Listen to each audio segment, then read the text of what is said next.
we've learned how to work effectively with the center radius form of a circle, we have to get acquainted with the slightly more complicated general form of a circle. First, however, let's review what we already know. If I give you the center of the circle, the center point, -5, 3, and tell you the radius is 6, can you write the equation? Well, we have learned that quite simply, we can write this equation. I'm just going to open up a parentheses right here, start with my x. Remember, it's going to be the opposite of my x value, plus 5 squared. I'm going to open up the parentheses for my y. It's going to be the opposite of my y value, which is -3 squared. And it's always going to be equal to my radius squared. So if I take 6 and I square it, that's going to be equal to 36. So that's where we are now. However, there is another form of a circle. And this is sometimes called the general form or the standard form. And in this form of a circle, if you look here on the right side, you can see what they do is they take that x minus 2 squared and they multiply it out, get x squared minus 4x plus 4, and then they do the same with the y plus 1 squared, and that leads to y squared plus 2y plus 1, still equal to 9. And then they start putting all the families together that they can and rearranging all of these numbers and bringing them all to the same side until we get to what the general form or the standard form of x squared plus y squared plus cx plus dy plus e equals 0. Now, you might be wondering where the a and the b is. For some reason, they left it out, but I usually write the standard form as a x squared, the a being the coefficient of my x squared, plus b y squared, b being the coefficient of my y squared, plus cx, c being the coefficient of my x to the first power, plus dy, and my e being the number that doesn't have any x or y, and of course it's all equal to 0. So this right here is our standard form of a circle. Now, one of the important skills, which goes back to early algebra days and being able to convert into the general or standard form, is of course not forgetting our algebra and being able to quickly and correctly converting square binomials into trinomials. So I'm going to show you the long cut first, right? X plus 4 squared is really the same as saying x plus 4 times x plus 4. And of course, if we do our FOIL or our double distribution, we end up with x squared plus 4x plus 4x plus 16. And then we combine our middle terms and we end up with x squared plus 8x plus 16. And that is our x plus 4 squared. Now, once you do a couple of these, you might see that there's a pattern that arises. The pattern that arises when you square a binomial is that the number here, the second number in my binomial, will always be doubled to get my middle term with this letter here as the coefficient. So what's 2 times 4? 8. 8 what? 8x. And the last term will always be that second number in the binomial squared. 4 squared is 16. And if that's always true, I can kind of just jump to my answer once I get used to these and know that x minus 5 squared is going to be x squared. This sign will be my middle term, and then 5 times 2 is 10, with this letter connected to it, negative 10x. And all numbers squared are positive, so it's always going to end up with a positive here. 5 squared is 25. X minus 5 squared is x squared minus 10x plus 25. Twice that, and that's number squared. And even if I have a y, same thing. We end up with start with a y squared. Twice negative 3 is negative 6y, and then 3 squared is positive 9. And here we're going to have y squared. Twice my positive 7 is going to be positive 14y plus 7 squared, which is 49. And also one thing just to keep in mind, whenever you're looking at a square trinomial, which is what all of these are, if you always look at the middle term, our b here is 8, half of 8 is 4, and 4 squared is 16. That's always true. Half of negative 10 is negative 5. Negative 5 squared, positive 25. Here, half of negative 6 is negative 3. Negative 3 squared, positive 9. And half of 14 is 7. 7 squared, 49. You see those patterns always arrive with square trinomials. Well, once we are comfortable with this skill, we can go back to this problem right here. And if the question were to, take this equation and change it into standard form, we're going to have to first multiply out both of those binomials. Well, here I'm going to have an x squared plus 10x plus 25.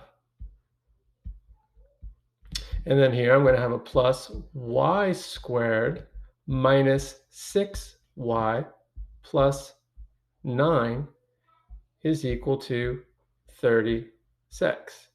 Now, we have to remember that our general form of a line is ax squared plus by squared plus cx plus dy plus e is equal to 0. So when I'm manipulating or moving all of these numbers around, I want to put them in that order. So all my x squareds are going to go first. Well, there's only one x squared, so I can bring that down. There's my x squared. Don't have to worry about that anymore. Next, I'm going to put all my y squares. Well, there's only one y squared. That's fine. I'm going to bring that down right here. There's plus my y squared. Okay, I'm finished with that. Well, the next number is going to be all my numbers that have just x to the power of 1. There's only one of those. So I'm going to put plus 10x, finish with that. The next number are going to be all my numbers just with y. Well, is this one of those? Negative 6y. Get rid of that. But now I have all of these numbers that need to be combined on this same side of the equation. So here, I'm just going to put them all together here. I still have my plus 25. I still have my plus 9. And now my 36 is going to come to this side and switch sides. It's going to become minus 36. And now it's equal to 0. So the last thing I need to do is to take all of these terms, bring them down again, and combine all of these, right? Well, 25 plus 9 is 36, and 36 minus 36 is equal to 0. So my e actually disappears, and this is all equal to 0, because these all cancel each other out. And there you have the standard form of a circle. Let's just do a couple of these examples before we move on to the next stage here. So here's two problems that might arise in your near future. What is an equation of a circle having a center of 4, -3 and a radius of 5? Well, my first step is going to be the easier form, which is just throwing that information into the center radius form. Because if they give you the center and the radius, you can just plug it right into the center radius form. So I'm going to open up my x and do the opposite of my x, which is going to be minus 4 squared. And then I'm going to do my y, the opposite of the y, which is going to be a plus 3 squared. is going to be equal to my radius squared, which is 5 squared, which is 25. All right, so let's do that same process that we just did. Here, I'm going to x minus 4 times x minus 4, which is going to be x squared minus 8x plus 16. Remember, the c of the ABC trinomial will always be positive when you're squaring a number. Plus, I got my y squared plus 6y plus 9 is equal to 25. And now I'm going to do the same thing that I did with the other one with putting them in the right order. So the x squareds go first, the y squareds go second, then the x's go third, and then the y's go fourth. And then we put all the numbers together on the same side. 16 stays positive because it's staying on the same side. 9 stays positive. The 25 comes to the other side, becomes minus 25 is equal to 0. And then we write out our final answers. X squared plus y squared minus 8x plus 6y plus 25 minus 25, which cancels each other out. Sorry, I should have just done that in one step, but let's just get our final answer nice and neat down here. And here's another case where the e just cancels each other out. Well, if there's no e, that means the e was equal to 0. So we're looking for, there it is. There's our answer right here. All right, see if you can do this other one if you're watching the video without me. Well, you can see it's not that different than the other one, other than all the signs are different. So, but I'll do it anyway. So here we're going to open up our x opposite of our x squared plus y opposite of the y squared is equal to my radius squared. And I'm going to have x squared plus 8x plus 16 plus y squared minus 6y plus 9 is equal to 25. And then we put everything in the right order. X squared plus y squared plus 8x minus 6y. 16 plus 9 is 25. This is going to come to the other side, become minus 25. It's going to equal 0. And there you have it.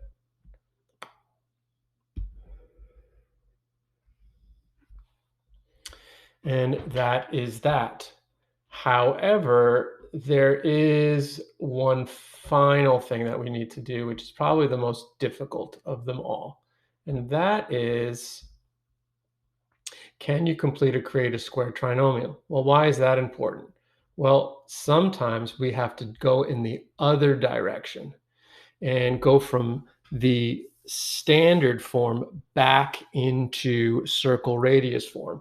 So one quick skill, which we just kind of spoke about in passing when we were learning to go the other direction, which is very important, is to create your own square numbers. You did that a lot in algebra when you learned how to complete the square for a variety of reasons in algebra. For putting a function, a quadratic function, into vertex form, you learned how to complete the square. And you also learned how to complete the square to find the roots, especially when they're irrational in a quadratic function. So when you have the a, x squared, and the b, x, to complete a square, all you got to do is take half of your b. You might remember this from last year. Just take half of your b and then square it, and then add it on to the end here. Well, my b here is 8. Half of 8 is 4. 4 squared is positive 16. And regardless if your b is negative 8, like the second one here, there's still going to be a positive number back here because half of negative 8 is negative 4. But negative 4 times negative 4, negative 4 squared is still positive 16. These are both square trinomials, which means they could be written as the same binomials squared. And that's also easy to do. I'm just going to put my x right here. use the same sign as my b, plus, and half of 8 is 4. X squared plus 8x plus 16 is equal to x plus 4 squared. And here, x minus 4 squared is equal to x squared minus 8x plus 16. And we're also going to be doing this with y quadratic expressions. So here you could see that our b is 4. So half of 4 is 2. 2 squared is 4. So I'm going to add 4 to turn that into a square trinomial. And in the bottom one, -2. Half of -2 is -1. And -1 squared is +1. So now these are both square quadratic expressions, meaning they could be simplified to just a binomial, but with a y plus half of your b, which is 2 squared. And then here, another y, same sign as the middle, minus half of 2 is 1 squared. So this is a very important skill to have mastered in algebra because it's very, very useful now in geometry and in your future math classes. So let's see how we're going to use this.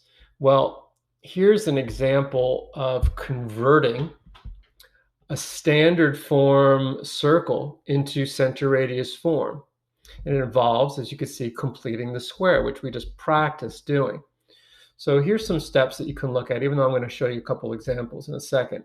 You can see that they start off in standard form. And the first thing that you want to do is you want to make sure you get this 8 out to the other side. And of course, it changes signs. But you also want to group together your x's. So you have your x squared minus 4x together, and group together your y squared and your minus 6y. Put those together.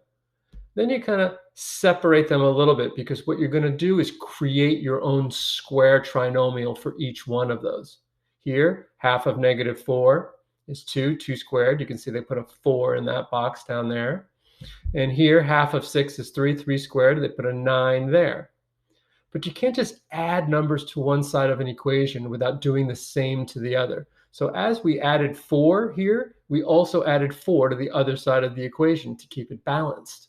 And as we added 9 here, we added 9 to the other side to keep it balanced, which led us to our final step, factoring each of those square trinomials, which I just demonstrated as well. And then we finally got x minus 2 squared plus y minus 3 squared is equal to 5. And now, once we're in circle radius form, we're able to extract the center. Opposite of -2 is 2. Opposite of -3 is 3. And if 5 is the radius squared, then the radius would actually be here an irrational number, the square root of 5. Okay, let's do a couple of these examples. This is definitely the most complicated of all the different skills we've learned this week. So here we go. Simple question, so it seems. They're giving us the standard form of a line and asking us about the center. Well, regardless if they're asking for the center or the radius or both, we want to convert this into center radius form. It's much easier to understand. So step 1, I'm going to do from this step right down to here is I'm going to put my x's together. So my x squared and my minus 4x are going to go together. And then I'm going to leave a space here, like they did, to complete my square. And then I'm going to put my y together, my y squared and my plus 6y, and then leave a space here to complete that square.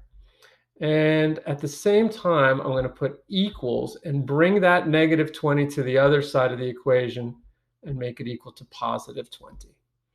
And now I'm going to go back and complete these squares.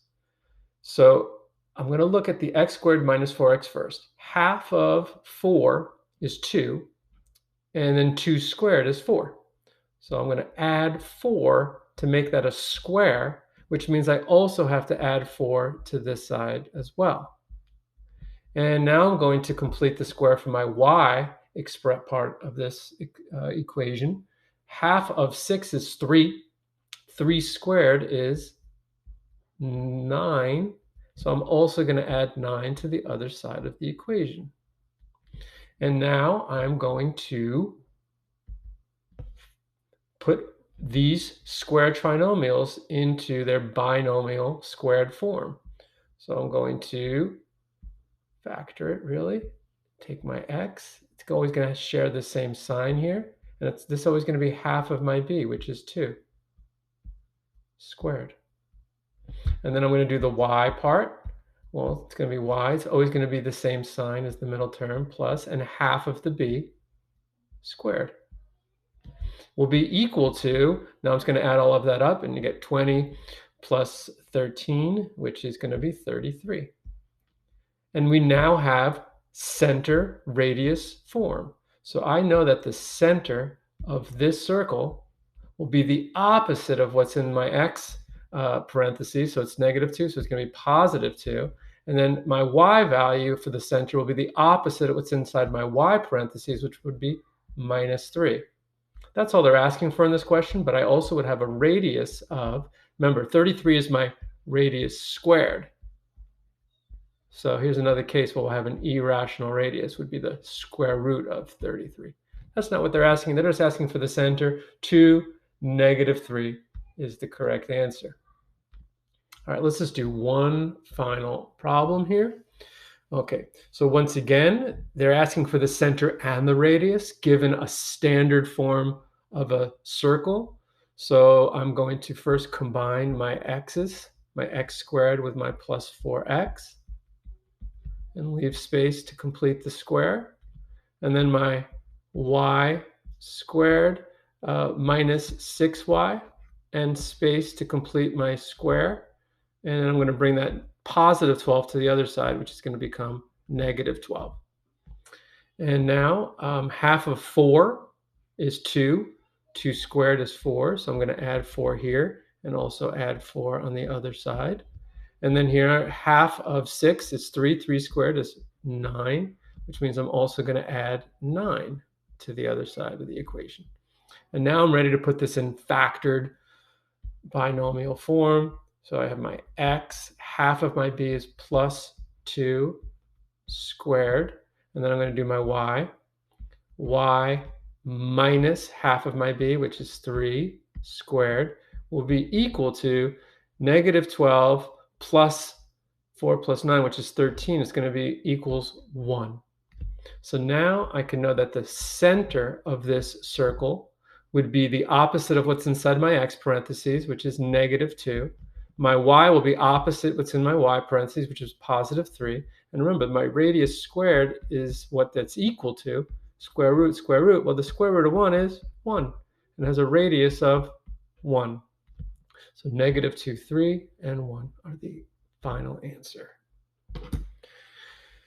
And there you have it, everybody. So that was not the easiest lesson. So please watch this video as many times as necessary and ask me questions, and we can meet and discuss. I hope you found this video useful. And if you did, don't forget to subscribe to Mr. Frank's YouTube channel. See you soon.